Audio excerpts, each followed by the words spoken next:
tuan-tuan jadi Perdana Menteri. Ini apa yang Datuk Najib buat. Kenapa Datuk Najib tarik subsidi minyak? Saya duduk di Kementerian Kewangan.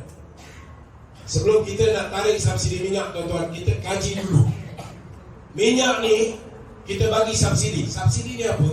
Subsidi ni bantuan, pertolongan daripada kerajaan kepada rakyat dia.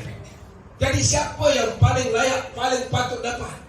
Mestilah orang yang paling miskin, the P40. Dan insyaAllah dalam manifesto Barisan Nasional, mulai hari ini tuan-tuan, lepas dia menang pilihan raya, tidak ada lagi orang miskin yang pendapatan dia bawah RM2,208. Tak ada. Kalau tuan-tuan gaji RM1,500, gaji tuan-tuan tiap-tiap bulan tetap akan dapat RM2,208. Ini janji Barisan Nasional. Kita tak bagi idea bodoh bagi subsidi petrol diesel. Sebab apa? Sebab kita dah kaji. Kita ada pengalaman. Apa kajian yang kita buat? Hasil kajian kita membuktikan bahawa subsidi RON95 diesel LPG 70% subsidi ini pergi pada orang yang paling kaya dan kelas menengah. Makcik-makcik ni dapat 30%. Itu pun kalau ada kereta dan motor. Saya ambil contoh, bulan Jun tahun 2014, setiap liter minyak ni tuan-tuan RM1.93. Tetapi RM1.93 tu, kalau kita tak subsidi 68 sen, tuan-tuan kena bayar RM2 lebih. RM2 lebih. Saya nak beritahu. Tetapi orang-orang yang B40, dia isi minyak. Kalau dia ada kereta, kereta apa yang dia ada? Habis kuat kancil Myvi, betul tak? Kancil isi minyak tangki penuh, kau goncang lah macam mana pun, lebih kurang RM50. Berapa subsidi dia dapat kalau tangki penuh kancil?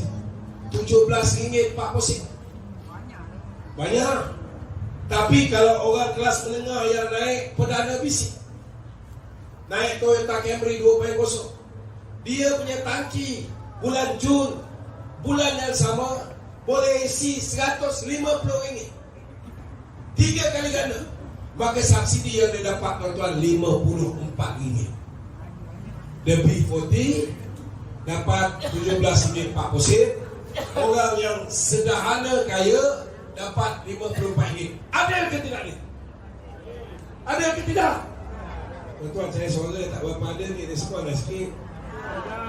Adil tak? Tak adil.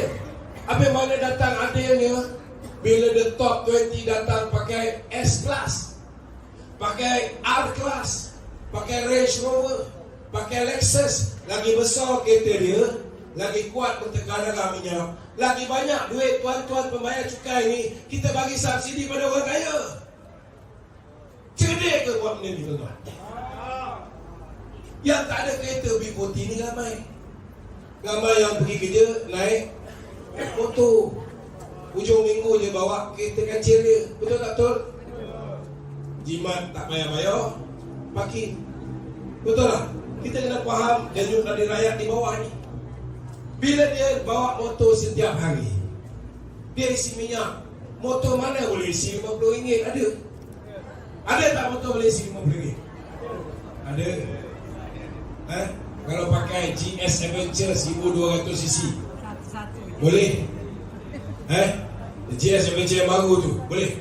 Boleh isi. Kalau pakai Harley Davidson yang paling besar, Ultra Glide tu pun tak boleh tuan-tuan, isi RM50. Tetapi rata-rata rakyat Malaysia, mereka pakai kapcai. Bila mereka pakai kapcai tuan-tuan, isi tangki penuh dapat 3 liter, baru dapat RM2.04. Habis makcik-makcik yang tak kerja macam ni, makcik dapat apa? Habuk pun tak ada. Habuk pun tak ada. Betul tak? Beca tak ada, basikal tak ada, motor pun tak ada. Dia orang dapat apa? Itu sebab Datuk Seri Najib buat apa? Dia tarik subsidi minyak ini, dia bagi subsidi minyak ni subsidi bukan, yang semua orang dapat sama rata, Tapi orang kaya pakai lebih, orang miskin pakai sikit. Tak ada. Maka dia ambil ni, digantikan dengan BRIN, digantikan dengan bantuan awal persekolahan. Itu yang BRIN makin lama makin naik, makin lama makin naik. Tetapi pasal ada orang yang kufur nikmat, bagi undi nak dapat lebih daripada Pakatan Harapan, bagi undi Pakatan Harapan, last kali dapat Janji. 30 ringgit. Janji. Terpikat pada janji. Tuan-tuan, Anwar tak boleh bagi janji baru, dia tak boleh bagi idea baru. Macam mana nak memperbagaikan sumber pendapatan kita, macam mana nak berhadapan tahun depan ni. Keadaan akan jadi lebih parah. Tahun depan ni saudara, saya nak beritahu, perang antara Ukraine dengan Rusia akan lebih parah. Hari ni pun pipeline gas pergi ke UK dan diletupkan. Kiev sudah diserang bertubi-tubi. Tahun depan ni saudara, kita kena hadapi bukan setakat masalah harga bahan bakar, harga diesel, petrol yang mahal. Gandum dah lama dah naik harga. Lepas ni makanan-makanan pun tak cukup. Tuan-tuan tahu tak, di UK kena pencatu nak beli petrol. Tuan-tuan belum rasa lagi, betul tak betul? Tahun depan tuan-tuan cabaran lebih besar. Kalau kita tidak ada pasukan yang kuat, kita tidak ada pasukan yang berpengalaman seperti mana yang dihidangkan oleh Barisan Nasional, yang menggabungkan muka baru, muka lama, orang yang cerdik, orang yang ada latar belakang profesional, yang boleh kita yakini untuk mentadbir negara. We are going to have a very strong team yang akan menggalas tanggungjawab memulihkan ekonomi rakyat, berhadapan dengan masalah kegawatan ekonomi, stagflation pada Julai tahun depan. Saudara, kalau kita masih lagi bagi undi pada Pakatan Harapan, saya yakin tuan-tuan, kalau dulu satu kali kita undi kita dapat 3 Perdana Menteri, kalau kali ini kita undi berbelah bagi, kita tak kembalikan Barisan Nasional menjadi sebuah parti yang boleh memerintah secara bersendirian tanpa perlu kongsi kuasa, tuan-tuan, nescaya keadaan negara kita akan lebih parah. Hari ini saya nak beritahu dengan saudara, kita hari ini perlukan pasukan yang boleh tarik balik pelabur kembali ke negara kita. Kalau pelabur boleh kembali ke negara kita, mereka akan bawa duit pound sterling, bawa US dollar, bawa Swiss franc, bawa mata wang asing. Bila dia nak melabur di pusat saham Kuala Lumpur, dia kena tukar kepada ringgit Malaysia. Bila dia nak buat kilang, dia kena tukar kepada ringgit Malaysia. Bila dia nak melabur buat perniagaan itu, perniagaan ini, buka restoran, buka itu, buka ini, dia kena tukar kepada ringgit Malaysia. Ketika itu demand untuk ringgit Malaysia akan meningkat. Bila demand ringgit Malaysia meningkat, tuan-tuan, nilai ringgit akan naik balik. Dato' Najib serahkan kepada Mahathir RM3.85 sen 1 US dollar. Hari ini tuan-tuan, RM4.75 sen 1 US dollar. Terus, kalau kita tak bawa balik pelabur ini, barang yang kita beli di luar negara akan kekal mahal. Kalau kita tak bawa balik pelabur masuk dalam negara ini, kita takkan wujudkan peluang-peluang pekerjaan baru. Kita tidak boleh memacukan pertumbuhan ekonomi negara. Bila kita tak boleh memacukan pertumbuhan ekonomi negara, macam mana negara nak ada pendapatan tambahan? Macam mana kita nak bagi bantuan-bantuan lebih banyak, subsidi lebih banyak kepada rakyat? Masa-masa. Jangan kerana marah dengan 1-2 orang individu di dalam UMNO ataupun di dalam parti kita, tuan-tuan sanggup memangkah selain daripada Barisan Nasional. Kerana bila tuan-tuan memangkah selain daripada Barisan Nasional, Barisan Nasional terpaksa bergabung dengan parti lain untuk membentuk kerajaan. Kalau kita dapat gabung parti lain, dapat bentuk kerajaan, kita dapat jadi Perdana Menteri, okey lagi.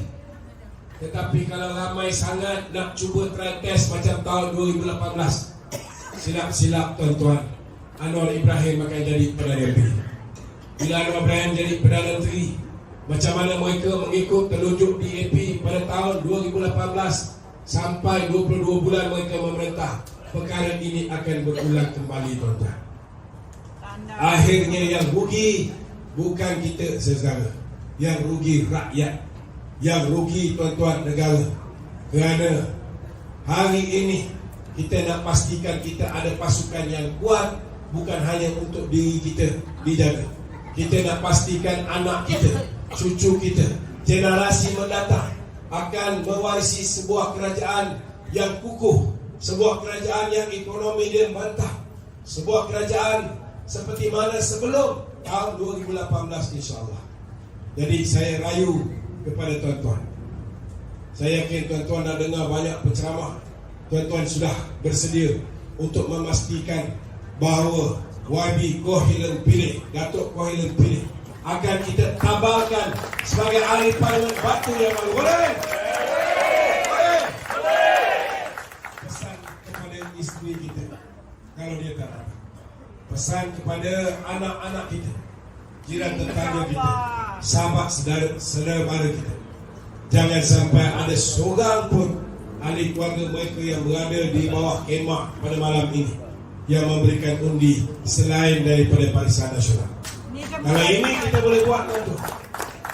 InsyaAllah saudara, YB Kohilen Pilih, bila dia menang, dia akan sumpah, dia akan memberikan undi, satu undi untuk seorang pemimpin daripada UMNO, seorang pemimpin Melayu beragama Islam untuk diangkat menjadi Perdana Menteri tuan-tuan.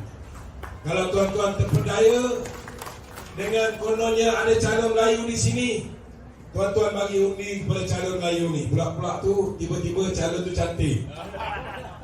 Kalau tuan-tuan kelabu mata tuan-tuan, saya nak beritahu saudara, kalau tuan-tuan boykot calon kita, tidak memberikan undi kepada beliau, maknanya tuan-tuan sendiri telah membunuh calon Perdana Menteri daripada UMNO untuk diangkat menjadi Perdana Menteri tuan-tuan.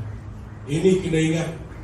Kalau misalnya calon Perdana Menteri daripada UMNO tidak berjaya kita angkat menjadi Perdana Menteri, hampir pasti calon yang akan diangkat oleh DAP sebagai Perdana Menteri, iaitu Anwar Ibrahim lah yang akan menjadi Perdana Menteri kita yang baru. Jangan sampai benda ini berlaku. Kalau setakat potong gaji, saya nak tanya tuan-tuan, kalau dia jadi Perdana Menteri, dia tak ambil gaji, dia hulur 100,000 sebulan, bagi pula pada kerajaan, tuan-tuan, boleh selesai tak masalah ekonomi negara? Boleh? Tak boleh. Jangan termakan dengan idea bodoh macam ni. Kita tengok apa idea bodoh lagi yang dia dah buat.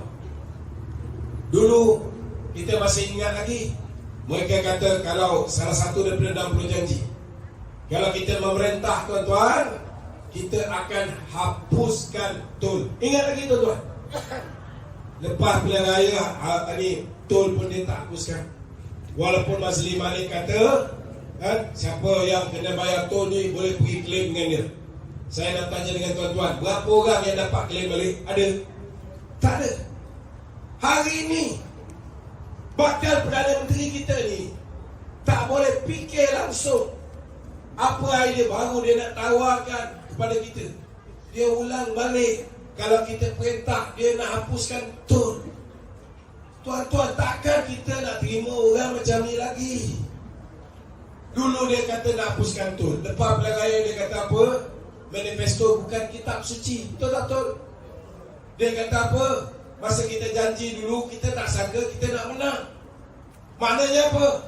Maknanya mereka tipu kita. Dia tahu dia tak boleh laksanakan janji-janji tersebut, tetapi dia nyatakan janji itu, maknanya dia tak boleh buat.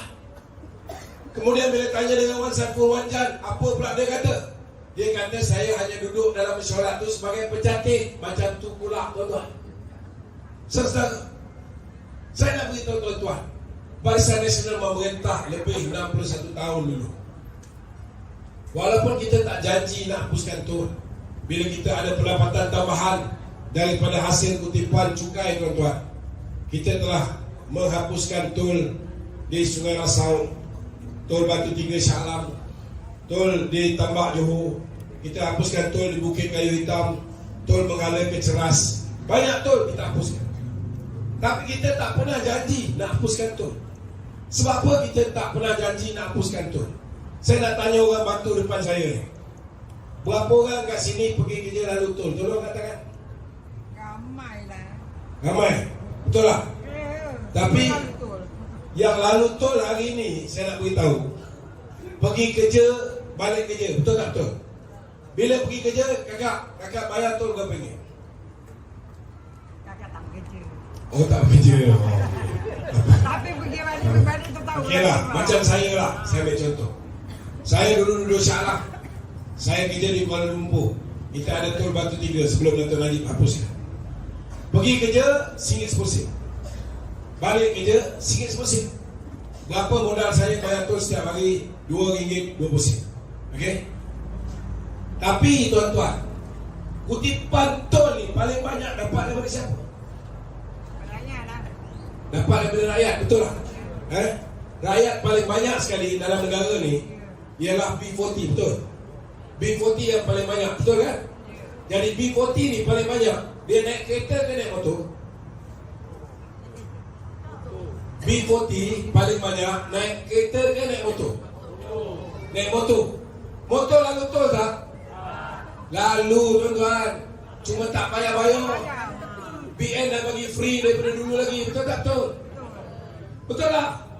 Yang lagi miskin, dia naik basikal lalu tol, kena bayar tak? Tak kena bayar juga. Yang mana basikal tak ada saudara, mereka naik public transport. Dia naik taksi, dia naik bas. Betul tak? Saya nak tanya tuan-tuan, kereta persendirian yang kita bawa tu dengan taksi, siapa bayar tol lebih tinggi? Kereta biasa lebih tinggi. Sebab syarikat pengangkutan, kerajaan bagi potongan, bagi diskaun. Betul tak betul? Tapi antara kereta biasa dengan lori, dengan trailer, siapa bayar tol lebih tinggi tuan-tuan? Lori dengan trailer. Betul tak betul tuan-tuan? Perjalanan saya pergi kerja dari Shah Alam ke Kuala Lumpur, saya buat perjalanan pendek setiap hari. Kadang-kadang sebulan sekali dapat gaji, saya balik ke rumah saya di Johor, tuan-tuan. Jadi saya buat perjalanan panjang. Jadi tuan-tuan, kalaulah kadar tol paling tinggi dibayar oleh syarikat pengangkutan, oleh lori, oleh trailer, okey? Dari segi perjalanan pula, siapa yang selalu setiap hari buat perjalanan jarak jauh? Lori dan trailer. Dia angkat barang daripada Perlis pergi ke Kuala Lumpur pergi ke Johor. Betul tak betul? Jadi yang paling banyak sebenarnya bayar tol ini ialah lori dan trailer. Betul tak? Saya nak tanya, yang bayar ni tuan-tuan, driver lori dan trailer ke toke-toke syarikat pengangkutan? Toke-toke lah yang bayar. Betul lah? Okey. Tuan-tuan tahu tak, nak hapuskan tol utara selatan contohnya, berapa kos yang kerajaan kena bayar pampasan kepada syarikat pengangkutan, kepada pemegang konsesi? Kos dia 380 bilion ringgit. Dalam bahasa mudah ni tuan-tuan, 380,000 juta ringgit. Sikit ke banyak? Banyak. Sikit pun banyak. Saudara, bila banyak duit macam ni diperlukan, kita nak ambil duit daripada mana? Kita ambil duit daripada kantung perbendaraan. Duit daripada kantung perbendaraan ini tuan-tuan, datangnya daripada mana? Datangnya daripada kantung tuan-tuan. Saudara, makcik bayar cukai pendapatan? Mungkin tak kena bayar. Betul tak? Tak ada duit. Okey, selamat, tak payah bayar. Tetapi saudara, saya nak beritahu tuan-tuan, orang di Sabah, dia tak pernah dapat tol, tetapi dia kena bayar cukai tak? Kena. Orang di Balik, dia tak pernah lalu tol, pergi kerja, tetapi dia kena bayar cukai tak? Kena. Orang di Kuala Lipis, dia pergi kerja tak lalu tol, tapi dia kena bayar cukai tak? Kena. Adil tak kita ambil duit membayar cukai ini 380 bilion Saudara, kita boleh bagi BRIM. Kalau saiz BRIM zaman Mahathir ni, kita boleh bagi 100 kali BRIM, tuan-tuan. Boleh tak kita ambil duit pembayar cukai, kita hapuskan betul yang manfaat paling banyak dapat kepada toke-toke syarikat pengangkutan. Bijak ke tidak, tuan-tuan? Bijak ke tidak, Pakcik? Ini idea Anwar Ibrahim ada, dan dia ulang balik. Itu saja yang dia tahu. Hari ini kita harap dia bagi tawaran baru, kita harap dia bagi janji baru. Dia masih lagi cakap tentang nak hapuskan harga minyak, nak turunkan jadi RM1.05. Bukan tak boleh, tuan-tuan. Tak payah tunggu Anwar Ibrahim jadi Perdana Menteri. Bila Muhyiddin jadi Perdana Menteri pun, dia telah berjaya turunkan harga minyak RM1.03. Betul tak betul? Ingat lagi tak? Kalau siapa yang tak ingat, saya bagi ingat. Bila mana dia lockdown satu negara, dan kebetulan Perdana Menteri yang bodoh macam dia tu bukan seorang, ramai pula tu. Semua terpercaya, semua terpedaya, dan mereka lockdown satu negara. Akibatnya, tuan-tuan, semua orang rata-rata dalam dunia ni, tuan-tuan, negara-negara ini mengamalkan lockdown. Cuma Malaysia dia lockdown panjang sikit sebab Perdana Menteri takut hilang jawatan Perdana Menteri. Saya nak beritahu tuan-tuan, bila semua kena lockdown, tidak ada orang isi minyak. Bila tak ada orang isi minyak, tuan-tuan, dia ikut teori penawaran. Bila demand untuk barang itu tak ada, supply berlebihan, maka harga minyak itu akan jatuh. Betul tak betul? Tak payah tunggu Anwar Ibrahim jadi Perdana Menteri. Saya nak beritahu tuan-tuan, dia kata kalau saya jadi Perdana Menteri, sudah pasti harga minyak murah. Itu hari saya tak boleh buat. Bukan sebab apa? Sebab saya bukan Perdana Menteri, Mahathir yang Perdana Menteri.